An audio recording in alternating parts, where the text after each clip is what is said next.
the dropper post overhaul. Welcome all of you guys. There will be some guesswork. There was some guesswork here, but I was actually able to remove all the parts, clean everything, re-grease and reinstall. So I'm gonna just walk you through these moves. You know how to do it, how to remove the saddle, but then when you're removing the dropper post, you need to know a couple of things.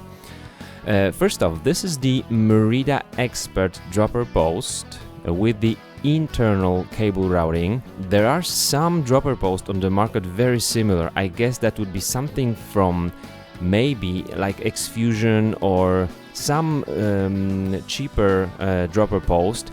Make sure you have a similar one. So just first search, Google search of some PDF instructions for your dropper post, and then look into this video as I'm walking you through just main basic things most of the easier dropper posts would have.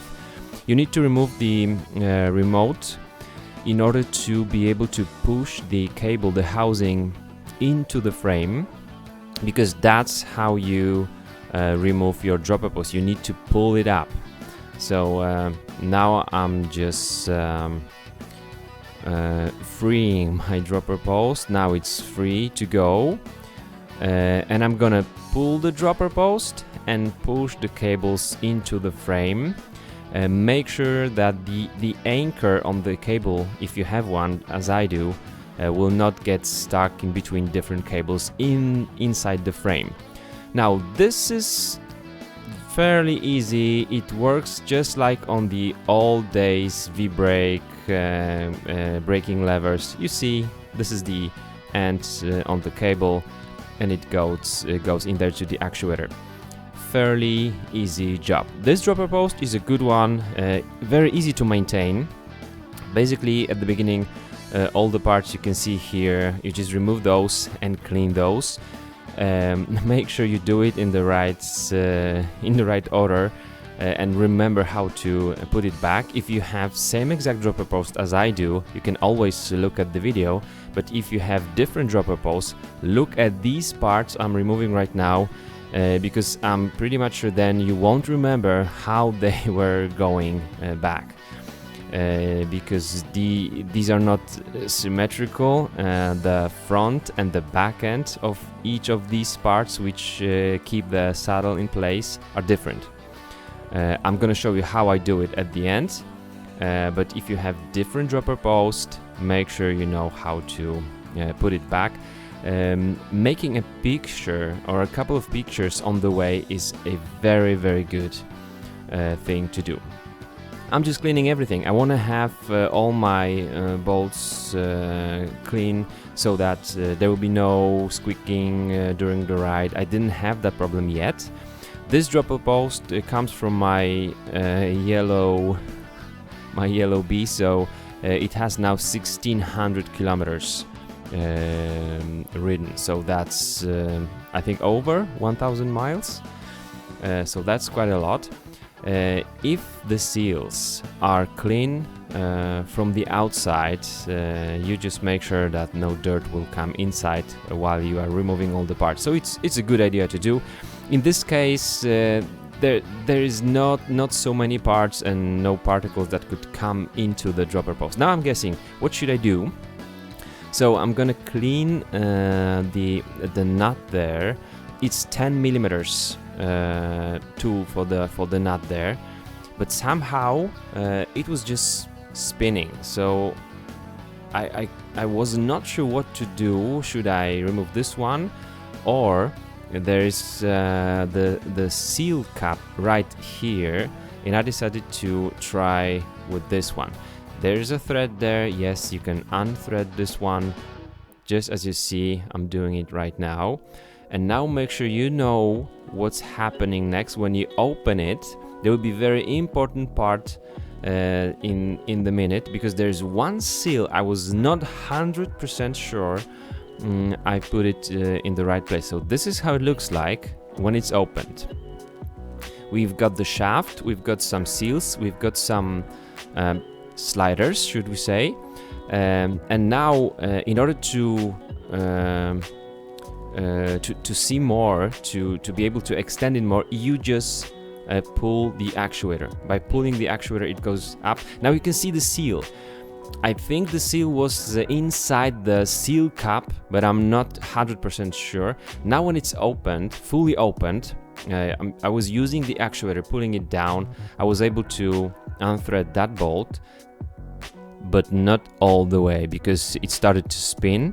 So I'm just trying to figure out what to do, and I decided to pull the actuator once more and thread this seal cup just a little bit, and then see whether it will continue to spin or not. It didn't spin anymore, so I was able to remove the nut right here.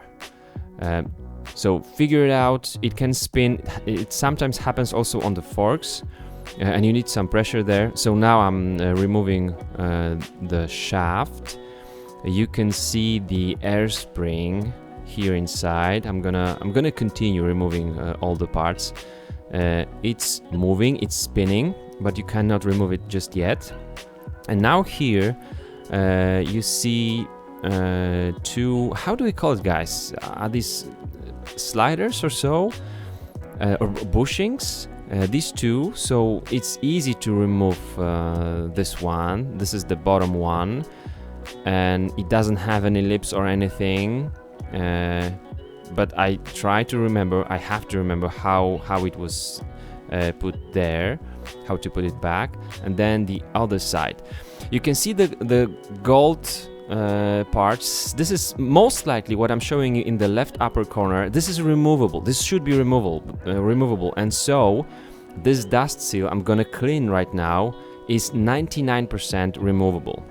I am not sure about the spare parts for the seat post though, but I was thinking that would be stupid if it wasn't removable. So these gold things, you see those, should be removable. You should use some pliers, and they just get like stuck tight into the seat post. So should be removable. But now I'm showing you how I actually clean it without removing it from the seat post. So this is the dust seal. I'm using the Brunox spray because it's not only a lubricant. I'm gonna wipe it off completely. It will also clean the dirt. And it will help me to remove the grease from the inside of that dust seal. So now what I'm doing is to spray a little bit inside, and now just spin that dust seal and just move it up and down. The grease was removed, and now I'm just using my knife, or you can use like a screwdriver, in order to get to all the corners up there. Now once it's almost clean, I'm getting a new rack which is 100% clean, and I'm gonna make that seal from the inside 100% dry, so there will be no oil, no grease. Now how to remove this part, the air spring. There is a thread on the shaft. You don't need to apply a lot of force here, just a little bit. You don't want to also squeeze it too much. And here's what I'm doing. I'm just using the Allen key in order to start it moving, and then it will easily you will easily be able to unthread this one. So that's how I'm doing it. And now we're going to remove the air spring. This is it. Okay, a couple of more threads left. That's it. There's some grease here. It was all clean, but the grease was old, maybe. It felt kind of like dense. So I'm gonna clean everything, and this is the most important part. And also this shaft here should be cleaned. I'm gonna spray some degreaser into it, and I'm gonna just do it very, very well, because there are some sliders, I think we should or races, we should call it. So cleaning it is a very good idea with the degreaser. These are all the parts. You don't have to remove all the parts from your air spring. This is how it works. You see, when I'm pulling the actuator right now, the oil flow is open, and the very little air pressure which is inside will push it. Remember what to do with this seal. For me, it fitted very well in there, but if it should be elsewhere, let me know, guys, if there was an error or not. I'm putting the grease now. This is the SRAM butter. There is also like a Santur shock grease which you could use. And now I'm putting the grease on the shaft, making sure everything will work smooth. And my dropper post now, it is so smooth. It was very good, it was okay, but you know, 1600 kilometers is something. I don't want to scratch anything, so just be gentle here and patient. It's all slippery now, so I'm just putting all the parts back. The bushing, the upper one, the white one, has a lip, so make sure you put it with the upper side up side, right? With the right side. Now some grease right here on the shaft, the air spring, everything will be nicely greased. Here I'm also putting some grease from both sides so that it will work very nicely.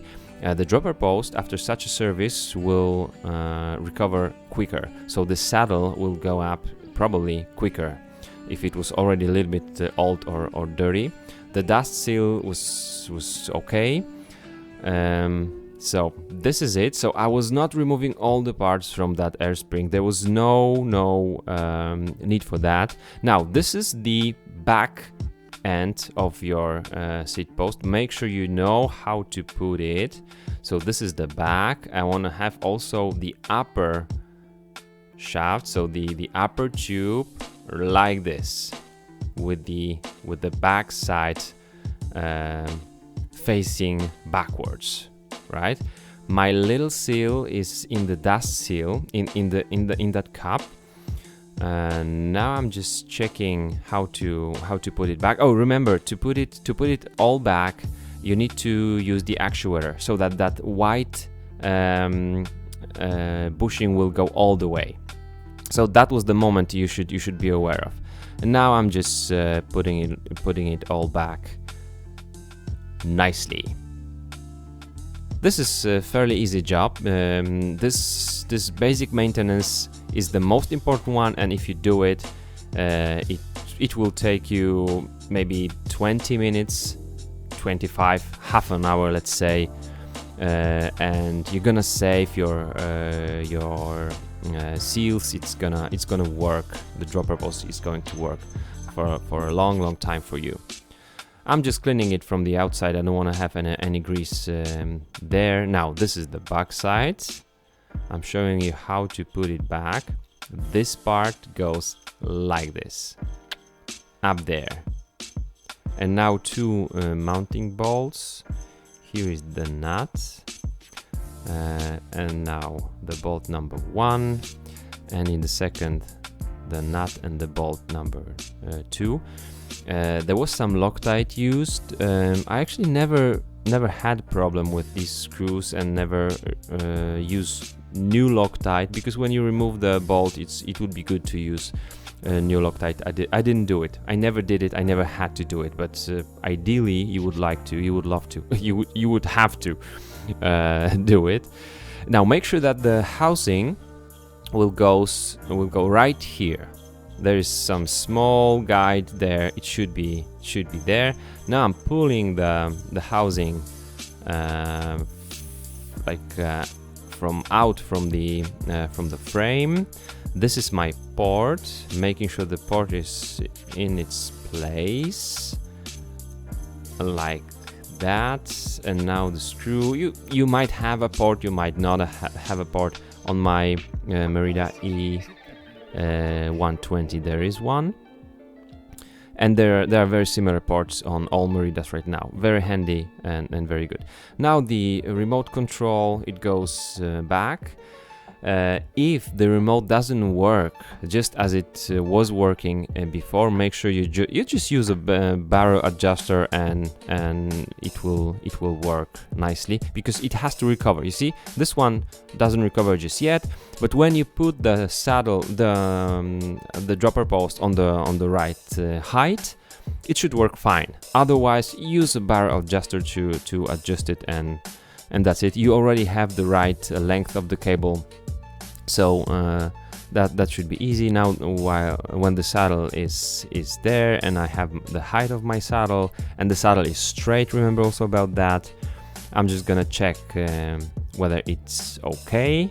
So it goes down, and it should not go down when you sit on it, when you put the weight there. So it should hold nicely. Mine holds, so it works like that. But remember, you've got a barrel adjuster on these. If you need, use it to adjust it so that the saddle will not go down when you sit on it. That's it, guys. If you have any suggestions, put those in the comments. Some nice suggestions I'm gonna pin. Bye bye.